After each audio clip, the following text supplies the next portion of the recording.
ओम नमः सिद्धेभ्यः। नमो अरिहंताणं नमो सिद्धाणं नमो आयरियाणं नमो वच्छायाणं नमो लोये सब्बसाहुणं। पंच परमेष्टि भगवान की जय। 1000 श्री आदिनाथ भगवान की जय। 1000 श्री पाशनाथ भगवान की जय। आचार्य भगवान कुमुद चंदाचार्य की जय। आचार्य भगवान गुरुवर विशुद्ध सागर जी महाराज की जय। 3 कमलों कोटि मुनिराजों की जय। बोले परम पूज्य 108 श्री प्रसन्न सागर जी गुरुदेव की, मुनि संघ की जय। नमोस्तु महाराज, नमोस्तु। सत्रवा है आत्मा मनीषि भिरियम तद्भेदे बोध्या। आत्मा मनीषि भिरयं त्वद्भेद बोध्या। ध्यातो जिनेन्द्र भवती है भवत्पे भावा। ध्यातो जिनेन्द्र भवती है भवत्प्रभाव। पानीयमप्यमृतमेत्यनुचिन्त्यमानं। पानीयमप्यमृतमेत्यनुचिन्त्यमानं। किं नाम नो विषविकारिमपाकरोति।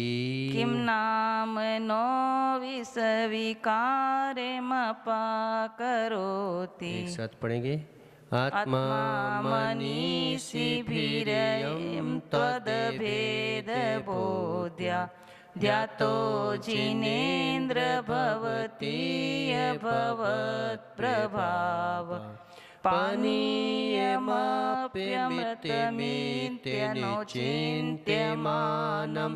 किं नाम नो विषविकारिमपाकरोति। यहाँ पे आचार्य भगवान बता रहे हैं कि हम जिसको भी ध्यान करते हैं उस समय उस रूप ही हो जाते हैं। अगर आईने में कोई पुष्प झलकता है तो वह पुष्पमय हो जाता है। तो हम जिसके बारे में देखो धातु उपधातुएं भी पिघल जाती हैं गर्मी के कारण, ध्यान के कारण। स्वप्न आता है तो स्वप्न में भी हमें जो है कई बार हमें होश नहीं रहता और चद्दर भी फाड़ देते हैं। तो ऐसा हमने जो है हमारे अंतरंग में विकार का प्रादुर्भाव हुआ। स्वप्न में भी, साक्षात में नहीं था, वो स्वप्न था, लेकिन स्वप्न में भी हमने देखा कि हम दुकान पे बैठे हैं और दुकान पे बैठे हैं तो कपड़ा काट रहे हैं। तो वो दुकान को समझ के अपने घर का ही कपड़ा फाड़ देता है। तो क्या वो स्वप्न सच था? लेकिन एक स्वप्न का ध्यान, आर्तरोध ध्यान चलते हैं तो आदमी उस तन्मय रूप हो जाता है। तो हे प्रभु, जब आपका ध्यान करेंगे तो आप जैसे नहीं बनेंगे क्या? क्यों नहीं बनेंगे? अवश्य बनेंगे। एक कहानी आती है आगम में कि एक बार जो है कुछ लोग जो है जा रहे थे रास्ते से, तो एक मुनिराज जो है चौराहे पर ध्यान कर रहे थे, शांत मुद्रा में बैठे हुए थे और भी बातें करते चले जाते हैं। देखो ये कितने बड़े सम्राट थे, जब तक ये सम्राट पद पर अधिष्ठित रहे तब तक कोई शत्रु राजा इनके राज में जो है प्रवेश नहीं कर पाया, इनकी ओर आंख उठा के नहीं देख पाया। लेकिन कैसा उदय आया कि इनके बेटे लोग जो है राजपाट नहीं संभाल पा रहे हैं। अब वो तो इस प्रकार से बातें करके चले गए। शांतिलाल जी कई बार जो है ना हम विकल्प दे के चले जाते हैं ध्यान में कुछ भी, और तुम तो चले गए, अब वो दिमाग चलता रहता उस चीज़ों में। इसलिए कभी भी आचार्य भगवान बोलते हैं कि सामायिक करने जाओ, प्रवचन करने जाओ, किसी के विकल्प हो तो कह ले भैया अभी मेरे पास समय नहीं है, तुम जाओ घर पे। कोई समस्या हो हम नहीं सुलझा सकते, जाओ तुम। क्यों? क्योंकि अगर तुम सामायिक में बैठे हो, अब बिल्कुल एकांत मिलेगा तुमको, और एकांत मिलेगा, और अगर तुमने बोल दिया शांतिलाल जी के ऐसा हो गया, अब वो जो है ना दिमाग वहीं में चलेगा। और प्रवचन करने जाओ तो जिन वाणी कहने जा रहे हो, जिन वाणी कहने जा रहे हो, तो उस समय तुमने जो है किसी के बारे में बोल दिया, देखो ये ऐसा करता है, अब वो जो है जिनवाणी की जगह कसाई निकलेगी तुम्हारी, जिनवाणी नहीं निकलेगी। इसी क्षोभसम कम है और जो है सेनन भी कम है, इसलिए हमें उतना ही बोलो, उतने ही से काम रखो जिससे हमारा उद्धार हो सके। अब वो तो जा रहे थे, और जाते जाते और भगवान के समूह शरण में जाके बैठ जाते हैं, महावीर भगवान के समूह शरण में। और उनमें से एक श्रावक पूछ ही लेता है कि भगवान, जो मुनिराज रास्ते में खड़े थे, इतने ध्यान में लीन थे, इतने ध्यान में लीन थे, उनका तो मोक्ष होने वाला है, कब होगा? तो कह लेगा अभी मोक्ष होने वाला नहीं है, मूर्खो, तुमने जो है उनको विकल्प में डाल दिया, और वो जो है चक्रव्यूह की रचना करने लगे।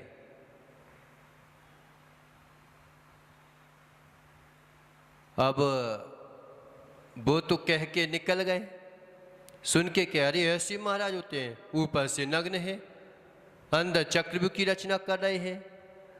अब फिर जाते हैं वे श्रावक लोग, और श्रावक लोग जाते हैं, अरे ये कैसे महाराज हैं, यहाँ पे बीच रोड पे खड़े हो जाते हैं, और मान कि कुछ भी चिंतन करते रहते हैं, ऐसा कह करके। और वो श्रावक फिर चले गए सामने से, और उन्हें एकदम बोलते, अरे मैं तो जो है महाराज था, और ये क्या सोच रहा हूँ। ऐसा एक क्षण का विकल्प आया, और वो श्रावक तो जो है आगे निकल गए, यहाँ पे गंधकुटी लग गई। लगे ऐसे कैसे? अब वो फिर चिंतन करने लगे श्रावक लोग, अरे अभी तो भगवान ने बोला था कि ये नरक गति का बंद कर ले, यहाँ पे कैसे कर लग गया? तो भाई गति का बंद किया था, तूने आयु बंद किया था, छूट गया, तुरंत तुमने बोध करवा दिया कि मैं तो महाराज हूं, और मैं कहां तलवार चला रहा हूं, कौन किसका करता है? हम बेटे को कब तक संभालते रहेंगे, और हम नहीं भी होते, कहीं मर जाते या कुछ हो जाता, तो फिर बेटे अपना राज वैभव करते कि नहीं करते? तो इतना चिंतन किया ही था, और चिंतन करते करते ऐसे जो है ध्यान में लीन हुए कि सुख ध्यान में लीन हो गए, और मालूम चला कि पृथकत्व वितर्क विचार में ध्यान में लीन होकर के, और जो है घात या कर्मों का नाश करके गंधकुटी बन गई उनकी। तो ध्यान की महिमा देखो कि एक क्षण क्या चल रहा था, और दूसरे क्षण तुम तो बोलने पड़े कि वो तो महाराज तो आहार की चर्चा कर रहे हैं। अरे आहार की चर्चा करी, 2 मिनट में शांत हो गई, बात खत्म हो गई, अपना ध्यान में लीन हो गया, हटाओ, लेके क्या बैठ रहे हैं?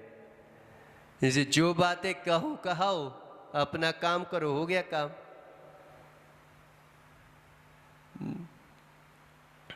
तो आत्मा मनीषी, जो आत्मा मनीषी हैं, आत्मा की जिनके मन में इच्छा है, भिरियम तद्भेद बुद्धिया, ऐसे बुद्धिमानों के द्वारा जो है अभेद रूप से कि मैं जो हूँ वह है भगवान, जो है क्या, जो मैं जो हूँ वह है भगवान, अंतर बस इतना जान, क्या मैं रागी बे राग बितान, इतना सांतर है। और जैसे हमें ये बोध हुआ कि अभेद बुद्धिया, अरे मैं भगवान में और अपने में भेद क्यों कर रहा हूं, क्यों भेद डाल रहे हो, क्या भेद है? तो कोई भेद नहीं है। जैसे ये ध्यान में आया, अभिन्न बुद्धि ध्यातो, ध्यान के द्वारा जिनेन्द्र भवती है, जिनेन्द्र भगवान आप ही के समान प्रभाव वाला हो जाता है। जैसे ये विचार आया कि मैं तो क्या कर रहा था, अगर हमें पता चल जाए एक क्षण पहले, किसी को पता नहीं है कि ये जो है कांच के टुकड़े हैं वो फेंक रहा था, और जैसे उसे पता चला ये तो हीरे हैं, अब बताओ उसी समय चेहरा खिलेगा कि नहीं खिलेगा? थोड़ा दुख होएगा, क्या इतने फेंक चुके, लेकिन कम से कम इतना तो होगा कि इतने। तो ऐसे ही भगवान की भक्ति अभेद रूप से करना चाहिए, लेकिन अभेद रूप से करना, लेकिन भेद रूप से खड़े होना, नहीं तो क्या भगवान आपकी मूर्ति हटाओ हम बैठेंगे।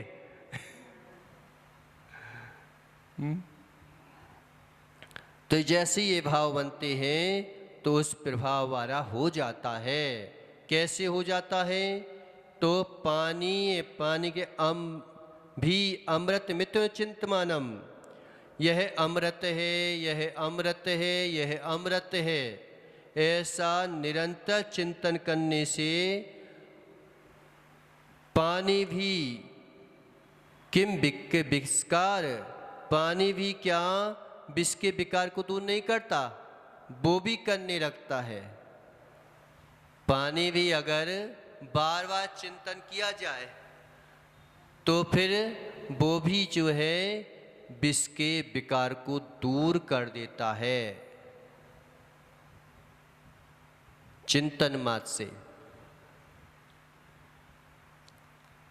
कई चीज़ें चिंतन मात्र से चलती हैं, हम बार बार चिंतन करते रहते हैं, तो उसके बारे में हम बार बार कैसे, क्या मिलेगा, कहाँ मिलेगा, कैसे मिलेगा, और वो बार बार अगर किसी के पीछे जाता है तो बार बार उसे प्राप्त कर लेता है।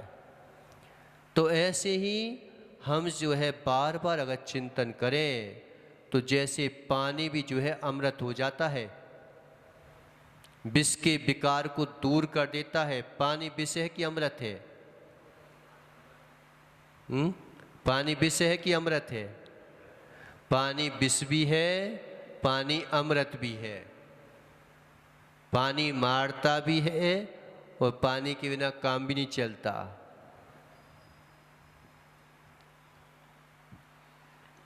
तो दोनों प्रकार का बोला है। अगर तुम थके हारे आए हो तो बुंदेलखंड में कहावत है, कोई थका हारा व्यक्ति आया और एकदम पानी दो पानी दो, तो कह ले भैया थोड़ा सा गुड़ खा ले, कहीं पानी लग गया तो पानी लग जाता है। एकदम थके हारे आए हो, थोड़ा सा रेस्ट करो, फिर थोड़ा सा मीठा खाओ, फिर थोड़ा सा पानी पियो। पहले जब बाजार वगैरह से आते थे ना, तो माँ लोग पानी नहीं देती थी कि अभी थोड़ा सा सुस्ता रहे, शांति से बैठ जा, थोड़ा सा फिर देती हूँ। बहुत जम के प्यासे, बहुत जम के प्यासे, अभी रुक जा, थोड़ा सा रुक जा, थोड़ा सा हवा खा लो, फिर जो है पानी पीना धीरे धीरे, नहीं तो जहर का काम कर देगा वो पानी। और पानी से ही देखो अब बिजली वगैरह बन जाती है, तो कहाँ पानी जल शीतल और कहाँ अग्नि का काम कर रही है। तो उसे अगर बार बार हार्वेस्टर में पानी को भी डाला जाए, साक्षात पानी को चिंतन भी नहीं किया, लेकिन बार बार घुमाया जाए घुमाया जाए घुमाया जाए, तो पानी भी जो है अग्नि का काम करने लगती है। करता कि नहीं करता? तो पानी भी जो है अमृत का काम करती है, पानी ही जो है विकार को दूर। ऐसे ही ध्यान के द्वारा संसार भी हो जाता है और ध्यान के द्वारा जो है मोक्ष मार्ग भी चलता है। इसलिए हे प्रभु, जो आपका ध्यान करते रहते हैं, ध्यान करते रहते हैं, उनके पास जो है विकार भटक भी नहीं पाते और आपके समान ही प्रभाव वाले हो जाते हैं। यानी आपके समान ही तीनों लोगों को जानने वाले ज्ञाता दृष्टा बन जाते हैं। इस प्रकार से यहाँ पे बताया। नमो अर्हंताड़म, नमो सिद्धाड़म, नमो आयरियाड़म, नमो वच्छायाड़म, नमो लोय शब्शाहूड़म।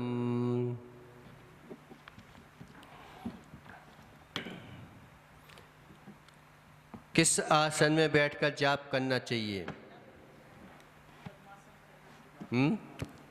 अरे और बताओ जी, जाप के आसन कौन सी आसन में कौन सी वो होती है? कभी जो है धरती पर बैठ करके बाटे पर भी जो है ना कि श्रावक है, तो श्रावक जो है पाटे वगैरह पर बैठ के जो है जाप नहीं करना चाहिए श्रावकों को। चटाई भी जो है प्लास्टिक वगैरह की यूज नहीं करो, घास की है। तो सुनो, सफ़ेद वस्त्र के आसन पर बैठ करने से यथा ख्याति में वृद्धि होती है। जो सफ़ेद जो है ना आसन, कपड़ा वगैरह है, सफ़ेद आसन है, तो उससे यथा ख्याति की प्राप्ति होती है। हल्दी के रंग के समान अगर आसन है तो हर्ष प्रदायक होता है। पीला आसन हल्दी के समान जैसे रंग होता है ना, तो उससे जो है हर्ष प्राप्ति होती है। और लाल आसन भी हर्षदायक होता है। ये लाल आसन अधिकांशतः श्रेष्ठ माना जाता है क्योंकि प्रभावक होता है। हमेशा जो है ना, आप देखो कि स्कूल कॉलेजों में अधिकांशतः लाल फूल किसको दिया था, अब तुम जानो, है ना। तो हर्षदायक होता है, ये प्रभावक होता है। तो और सर्वश्रेष्ठ आसन अगर कोई कहलाता है तो डाब का आसन होता है। डाब चिटाई होती ना, डाब की चिटाई उसकी। तो डाब की चिटाई सभी कार्यों के लिए सिद्धिदायक है। लकड़ी का आसन सबसे श्रेष्ठ आसन कहलाता है। जो लकड़ी की चिटाई थे, डाब की चिटाई, तो सब कार्यों में सिद्धिदायक होता है। सिद्धि में कारण डाब के आसन पर बैठकर ऐसा बताते हैं कि श्री कृष्ण ने समुद्र किनारे 13 उपवास करके कार्य की सिद्धि की थी। ऐसा हरिवंश पुराण में आता है कि समुद्र के किनारे पर बैठ करके श्री कृष्ण ने डाब के आसन पर जो है सभी कार्यों की सिद्धि की थी। इसे डाब का आसन श्रेष्ठ माना जाता है। और जो है कौन से आसनों पर बैठकर जके जाप नहीं करना चाहिए, तो बांस के आसन पर, जो बांस की चिटाई होती ना, बांस वगैरह की, तो बांस के आसन पर बैठकर किया गया जाप दरिद्रता को देता है। इसी कभी जो है बांस के आसन पर नहीं बैठना चाहिए। जो बना देते ना बांस वगैरह के, वो काट काट के, तो उस आसन पर कभी नहीं बैठना चाहिए श्रावकों को। पाषाण की सिरा पर देखो आप, महाराज जो है पाषाण पर खड़े होकर के और जाप कर सकते हैं, ध्यान कर सकते हैं, क्योंकि उन्होंने छोड़ ही दिया है। और छोड़ दिया तो अब क्या छिनेगा, और छिन भी जाए तो वो तो कहते हैं कि भाई हम तो छिनने के लिए बैठे हैं, लेकिन पाषाण की शिरा पर बैठकर किया गया जाप जो है रोग को देता है। इसलिए खाली पाषाण पर जो है नहीं बैठना चाहिए। कई बार जो है ना महाराज लोग पहले जो है शिरा पर सो जाते थे, आजकल नहीं सोते। क्यों? क्योंकि ये जो फर्श वगैरह है ना बहुत ठंडे होते हैं, फिर इनकी ठंडक जो है ना पसलियों में भर जाती है, मालवंच की साधना में दिक्कत आती है। इसी पाषाण पर खड़े होकर पाषाण पर बैठ करके जाप नहीं करना चाहिए। खास तौर पर देखो महाराज लोग भी जो है ना छोटा सा पटरा वगैरह रख के और करते हैं। क्यों? क्योंकि रोग प्रदायक होता है, इससे रोग बढ़ जाते हैं। क्योंकि ठंडाई जो है ना अंदर बढ़ती है और ये पाषाण जो है ना आपकी ऊर्जा को खींचते हैं। देखना कहीं पत्थर पर बैठ करके पसीना आता है ना तो नीचे पूरा वैसी का वैसा आकार बन जाता है, तो रोग प्रदायक होता है। इसे खाली पाषाण पर नहीं बैठना चाहिए। धरती पर बैठकर किया गया ताप जाप, पाषाण अलग होता है, धरती अलग होती है। धरती किसे कहते हैं? जो सामान्य जमीन है वो धरती है, और जो पहाड़ों पर पाषाण वगैरह रहते ना उन पाषाण पर, तो वो जो है धरती पर बैठ करके भी जाप नहीं करना चाहिए क्योंकि ये दुखदायक होता है। घास पर बैठ करके की गई जाप जो है अस्थिरता को देती है, स्थिर नहीं हो पाता व्यक्ति उस पर बैठ के, चित्त चंचल हो जाता है। इसे घास की चटाई है, घास है, तो उस पर जो है ना नहीं बैठते। बसों में जो है जब वो सीटें बनती तो उसमें घास रहती है, तो एकदम हिलते से रहते हैं हमेशा, तो इससे चित्त में चंचलता आती है। पटे पर तो बैठ सकते हैं ना, तो पटे पर भी नहीं बैठना चाहिए। इससे दुर्भाग्य और भाग्यहीनता का प्रदायक है ये पटे पर बैठ के जाप देना। हमने बोला ना कि महाराज की बात नहीं लगाना इसमें, श्रावकों की, क्योंकि ये तो त्यागी कर चुके, तो इन्हें कोई सी चीज़ का असर नहीं पड़ेगा। आपके भोजन और महाराज के भोजन में बहुत फर्क है। कई बार लोग बात कह देते हैं कि महाराज पहले जो है ना क्या बोलते पानी, क्या आहार के करने के बाद जो है 15-20 मिनट बाद पानी पीना चाहिए है, और सुबह से उठ करके पानी पी लेना चाहिए, और जो है खाना के पहले आहार के पहले पानी नहीं पीना चाहिए। लेकिन महाराज का सिस्टम उल्टा चलता है पूरी। क्यों? क्योंकि उनका भैया एक समय का नियम है और अनंत धावन नियम है, इसलिए दुनिया से अलग चलते हैं, लेकिन दुनिया से अलग होते नहीं है वो। तो पटे पर बैठकर की गई जाप भाग्यहीनता के प्रदायक है, इसलिए पटे पर बैठकर के जाप श्रावकों को नहीं फेरना चाहिए।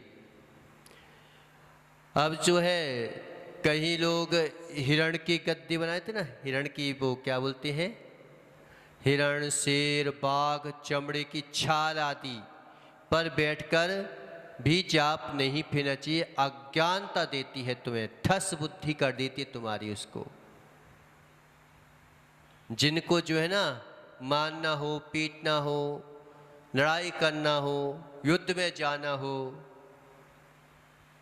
तो वे लोग करते हैं ऐसी, जिन्हें ठस बुद्धि करना होती है, उसका प्रभाव पड़ता है तो ज्ञान को हर देती है, ये ठस बुद्धि करती है। और नीरे वस्त्र पर बैठकर भी जाप नहीं करना चाहिए क्योंकि दुख प्रदायक है, और हरे वस्त्र पर जीव करने से इसके मान भंग होता है।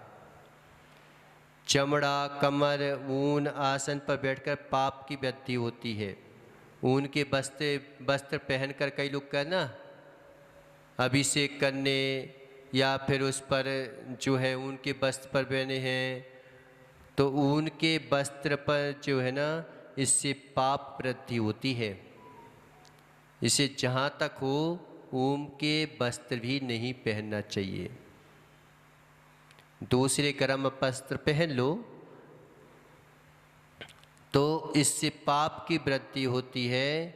ये अशुभता के प्रतीक हैं ये सब, इनमें बैठ करके जाप नहीं की जाती। कौन कौन से आसन श्रेष्ठ है? इसके अलावा डाब का आसन है, सफ़ेद वस्त्र का आसन है, लाल वस्त्र का आसन है, पीले रंग का है जैसे हल्दी के रंग का, और डाब का आसन सबसे श्रेष्ठ होता है। एक डाब का आसन ले लो तो, लेकिन उसमें भी जीभ पड़ जाती है, इसी बार बार उसको सुखाते रहो।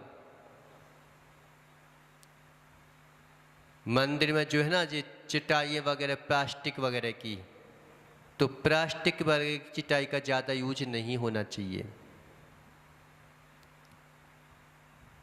अब लेकिन ये रहता है कि लकड़ी की चटाई में जीभ पड़ जाते तो फिर ये वाली चटाई ले लेते हैं, लेकिन ये भी ठीक है हालांकि, लेकिन फिर भी जो है जहाँ तक हो सके तो इनका यूज नहीं होना चाहिए। ये गर्मी करती है कई चीज़ों में। जाप कहाँ पर करनी चाहिए और क्यों, किस जगह पर क्या फल होता है?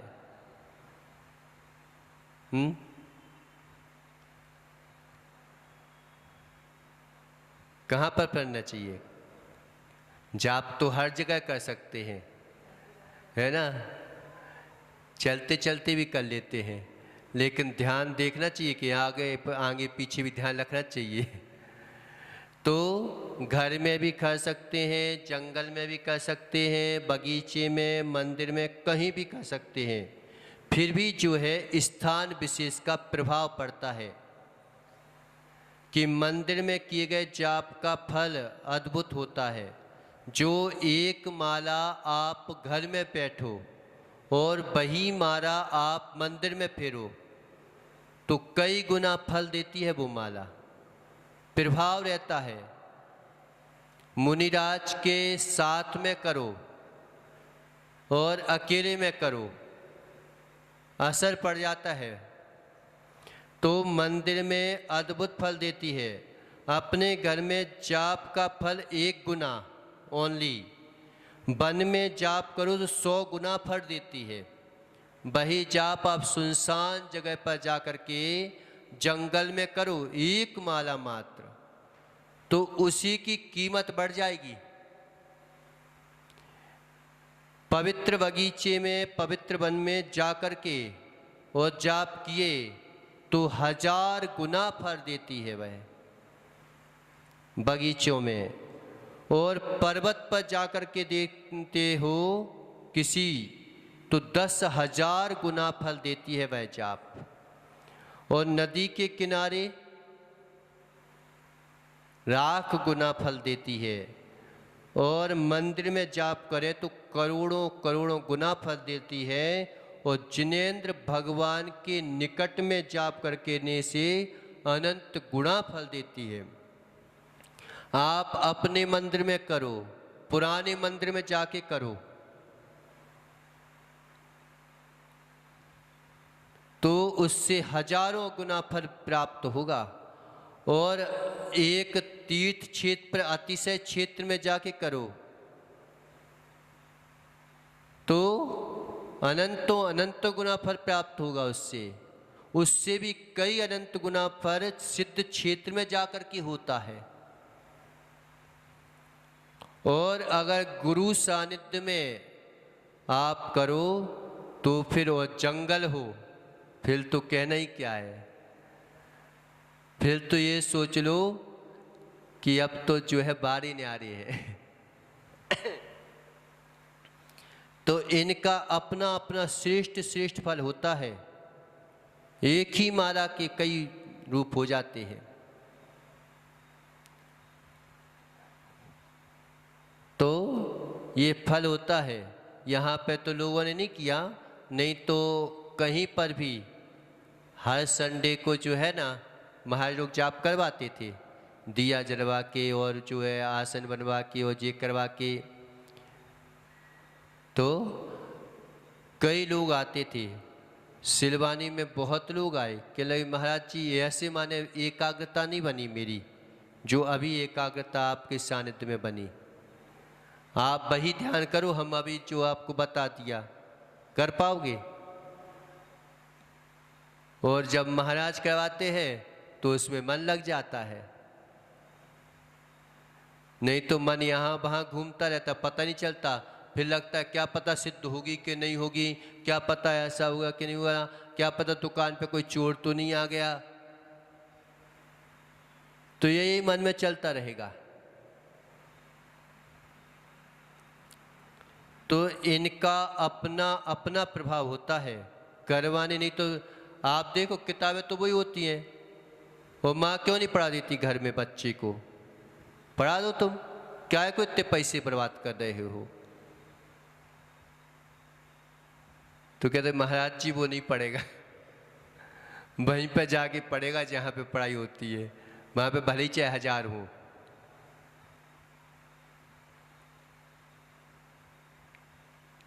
कई लोग कहते ना महाराज जी जाप दे दो, ले जाओ जाओ, हमें पता रहता है कि इसका कुछ नहीं होने वाला नहीं है। कई लोगों का कि महाराज जी घबरा रहे, महाराज जी ऐसा हो रहा, महाराज जी, अरे समय भी तो देना पड़ता है, लक्ष्य भी देना पड़ता है, फिर उसके लिए थोड़ा सा मेहनत भी करना पड़ती है। एक दिन में कोई चीज हो जाती क्या सिद्ध? और वैसे कभी आएंगे नहीं, और वैसे एकदम आएंगे फिर कहेंगे कि महाराज जाप का फल होता है कि नहीं होता, भक्तांबर का फल होता है कि नहीं होता। हमने कि तेरे लिए नहीं होता, मेरे लिए होता है। तेरे लिए कुछ नहीं होगा, मेरे लिए सब कुछ होगा। अपेंडिक्स हो गया था कहाँ पे, जब 2018 में होता, 18-19 में 16-17 में होता, जब वो गवर्नमेंट जा रहे थे, तो उसके पहले चतुर्मास हुआ था। कहाँ? इंदौर में, गर्मी में जा रहे थे। अब जो है ना एकदम पेट दर्द करने लगा, तो सब लोग हंसी उड़ाने लगे मेरी कि जरूर तो जो है ना कचौड़ी वगैरह खा के आ गया होगा। तो अब दूसरे दिन बहुत ज़्यादा उल्टी हुई, और गर्मी का सीजन, अब दर्द अलग कर रहा अलग। तो आज ऐसे ही बोले कि तुम एक काम करो, विजयनगर सीधे निकल जाओ।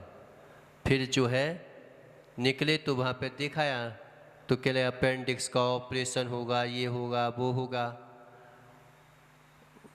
तो उन्होंने हमको नहीं बताया, आचार्य को बताया। तो आचार्य कहने लगे कि तुम विकल्प मत करो, है ना, सिंपल साधारण भोजन लो, और जो है भक्तांबर का पाठ करो। एक काव्य मात दिया था। अब 1 महीने तक के लिए अपन को ऑपरेशन के भरोसे रहना ही नहीं है। हमने ठीक है आचार्य भगवान। और 1 महीने तक वो किया, और सिंपल साधारण भोजन लिया, हल्का फुल्का भोजन लिया। दवाइयाँ चली, ऐसा नहीं कि दवाइयाँ नहीं ली, लेकिन आयुर्वेदिक जो औषधि थी ना, वो दवाई ली, और 1 महीने बाद मान जगह ठीक हो गया, कुछ पता ही नहीं चला। तो एक दिन में थोड़ी ना कोई चीज़ होती है, तुम करो तो सही लगन लगा के।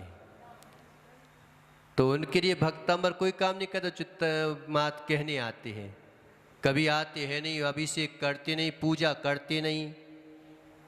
और फिर बोले कि महाराज जी भक्तांबर क्या काम करता है, भक्तांबर का सिद्ध करना है। अरे भाई सिद्ध भगवान के पास तो जाओ, तब तो सिद्ध होगा। अभिषेक कर ही नहीं रहो, पूजा कर ही रहे, तो फिर काय का सिद्ध होगा? बैठे रहो तुम। आज सुबह ही आया था कि गुरु आज्ञा के बिना संयम भी धारण कर लेता है, व्रत भी धारण कर लेता है, जाप भी कर लेता है, ध्यान भी कर लेता है, लेकिन कोई कार्य का ही नहीं। तुमने त्याग भी कर दिया, दान कर दिया, लाखों करोड़ों पैसे जो है लोग बाग दान कर देते हैं, लेकिन कोई काम के नहीं है वो।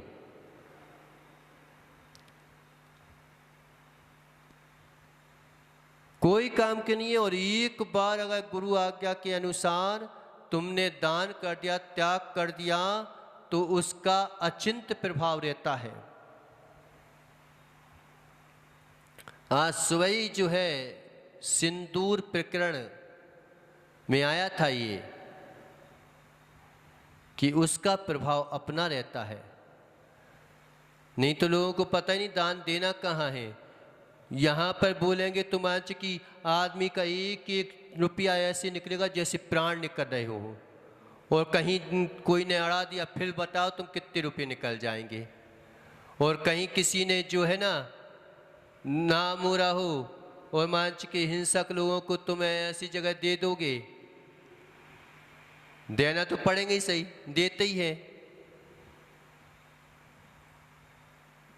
महावीर पाटनी को कई लोगों ने जो है ना, एक जमीन थी तो उस पर जो है कई लोगों ने धमकियां दी, ये दी वो दी, के इतने रुपये दो उतने रुपये दो। तो उसने कहा कि भाई हम केस लड़ेंगे, तुम जाओ देखेंगे हम। एक पैसा नहीं दिया उसको। और कई लोगों ने बोला कि ये जाप वो यहाँ पे शमशान कीजिए, कर लो वो कर लो, तो हम उसने जो है मात्र भगवान की पूजा की, भक्ति की, आराधना की।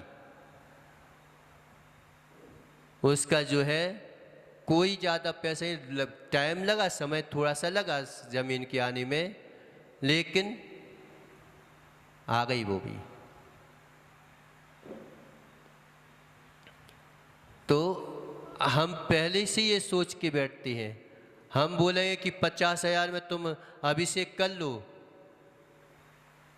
एक जन आया और कहने लगे महाराज जी जमीन का कार्य नहीं हो रहा है, हम सोचे कि 25 लाख रुपए उसको दे दें।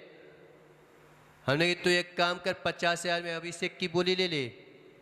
नहीं महाराज जी वो नहीं दे सकती। हमने दे दो चाहो उसको 50 लाख रुपए दे दो चाहो।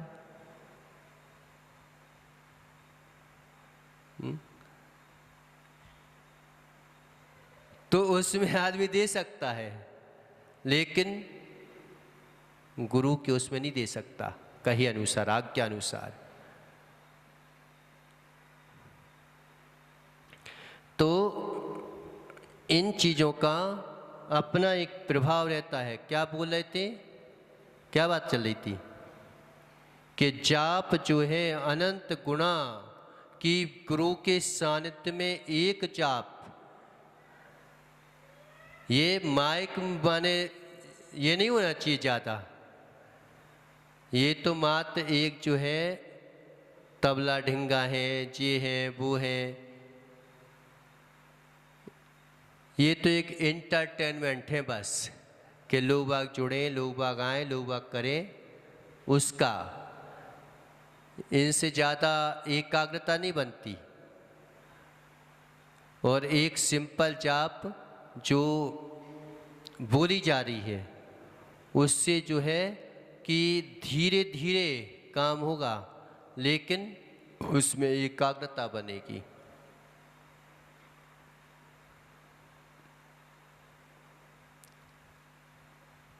हम बोले तुम बोले उससे क्या ना, तुम कब तक लगाते रहोगे बताओ? एक दिन उन्हीं से परेशान हो जाओगी। हो जाओगे कि नहीं हो जाओगे? फिर तो जिंदगी भर तो तुम्हें बिना ही उसके करना है ना, कि आज बहुत अच्छी जाप करवाई महाराज जी, अच्छा तब हनुमान जी कहाँ चल रही थी, वो तो उसमें ध्यान था, ये तो ध्यान ही नहीं था। तो ध्यान में ना तो कोई म्यूजिक होना चाहिए ना कुछ होना चाहिए, अपना ही अंतरंग की आवाज गूंजना चाहिए, अपने ही अंतरंग की ध्वनि गूंजना चाहिए। अपने ही अंतरंग की ध्वनि के साथ जो है जब वो सुरीली होगी, समाधि के समय पर जो सुरीली आवाज होती है वैसी सुरीली नहीं, वो सुरीली आवाज जिससे शांति का वेदन हो। भक्तांबर प्रीणति मौरी मरी पिर्भाणा मुद्योतिकं दरिति पापतमोवितानं सम्यक् प्रणम्य जिन्निपाद युगं योगादा बालं वनं भवचले पतितां जनानां। क्या हो गया?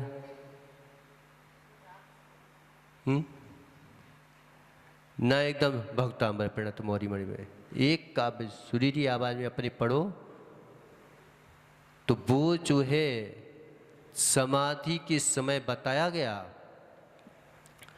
कि इसमें आता है, क्या बोलते हैं अपने पुरुषार्थ सिद्धि उपाय में, कि 48 मुनि होना चाहिए समाधि के लिए, और 48 मुनियों में हर किसी की ड्यूटी बंदी होगी।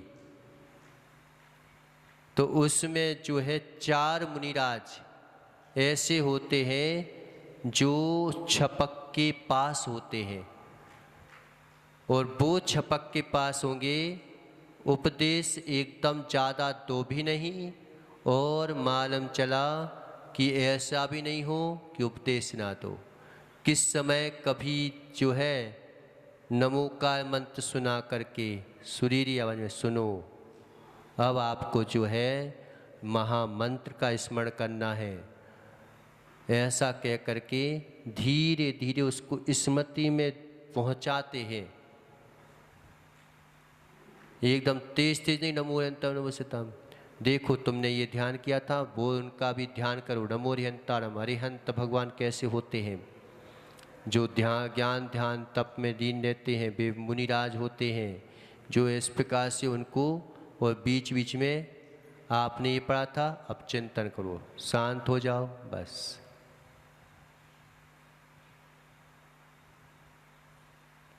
तो ऐसे धीरे धीरे शांति का वेदन करवाते हैं।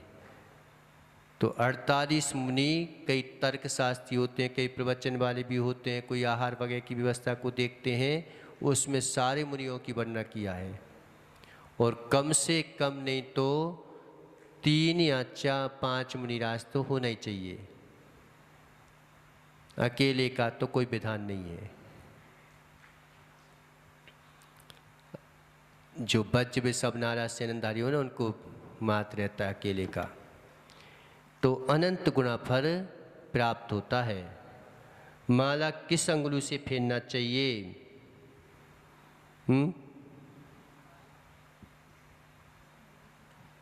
कई लोग पता, एक बार हमसे बोलने लगे कि महाराज जी आप कैसे कि ऐसे फेरते हैं, तो कह लगे ऐसे नहीं फेरना चाहिए, ऐसे फेरना चाहिए, ऐसे ऐसे और जे उंगली पर। तो हमने कहा क्यों फेरना चाहिए? कह लगे जे उंगली अपन ऐसे दिखाते हैं। हमने कहा अच्छा, हमने कहा ये तो कोई तर्क नहीं हुआ, हमने कहा ये उंगली अपन ऐसे दिखाते हैं। कह लगे ये जो है ना शत्रु की प्रतीक है। हमने ये तो और गड़बड़ की प्रतीक है, बताओ काय की प्रतीक है। तो ऐसा कोई वो नहीं है विधान। आप जैसे किसी भी हाथ शुद्ध हो, साफ हो, और जो है हाथ से तो माला फिरनी नहीं चाहिए अच्छा हो कि, ना माला से ना हाथ से, मात जो है उपांश जाप होना चाहिए। लेकिन ये हमारे माध्यम रहते हैं तो माध्यम से अपन कर लेते हैं। तो अगर जो है मोक्ष की प्राप्ति के लिए अंगूठे से, औपचारिकता के लिए अनामिका से, जो है अनामिका कौन सी कहलाती है? मध्यमा कौन सी कहलाती है? फिर अनामिका जी कहलाती है तो है जे क्या कहता है? कनिष्ठा। कनिष्ठा कौन सी है? जे है अंगूठा, और जे है ये तर्जनी, और ये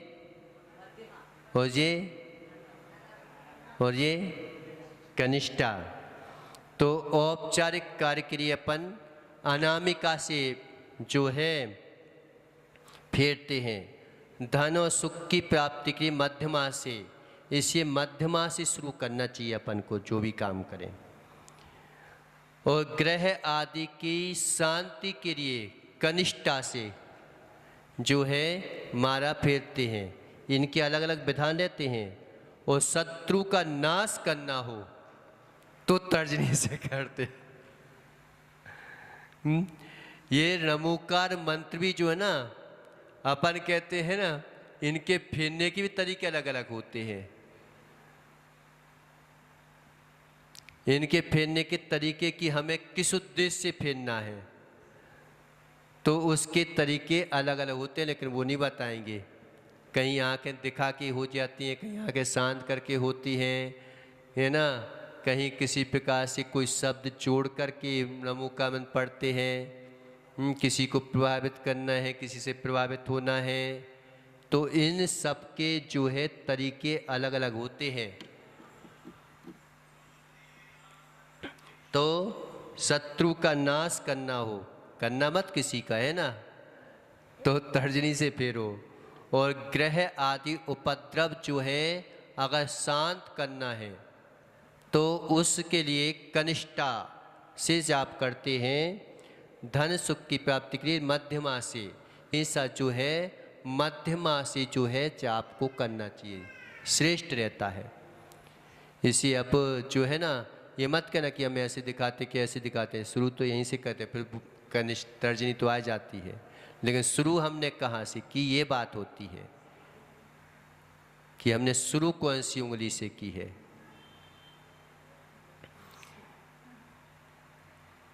ओम नमः सिद्धेभ्यः पंच परमेष्टि भगवान की